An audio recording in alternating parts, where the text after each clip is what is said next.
Korang dengar tak berita ni? Panas tau.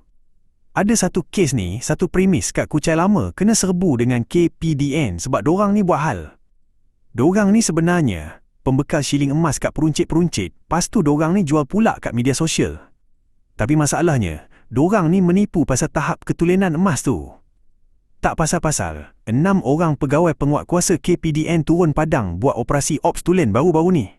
Hasil serbuan tu, dorang kena sita tau. Ada dalam 3,545 keping logam emas pelbagai bentuk yang bernilai lebih kurang RM82,725. Banyak tu, babe. Bila dorang test emas tu guna alat X-ray fluorescence, rupa-rupanya ketulenan dia tak sama macam yang dorang canang.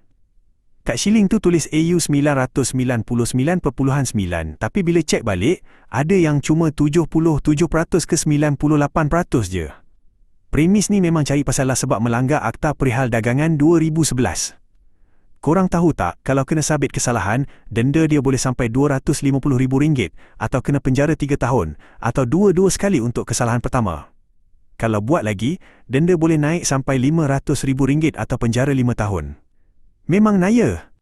Jadi, buat korang yang baru nak start simpan emas tu, tolonglah hati-hati sikit. Janganlah mudah terpedaya dengan iklan-iklan kat media sosial yang nampak macam murah gila atau too good to be true ni. Nasihat saya, kalau nak beli emas, biarlah kat tempat yang betul-betul diperakui dan trusted. Cari kedai emas yang dah lama ada nama atau platform yang memang dah sah. Jangan sebab nak jimat sikit, last-last kita yang kena tipu hidup-hidup.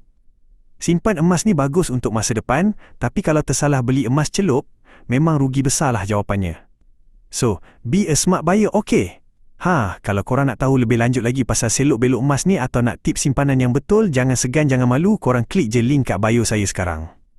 Kita sembang sampai jadi.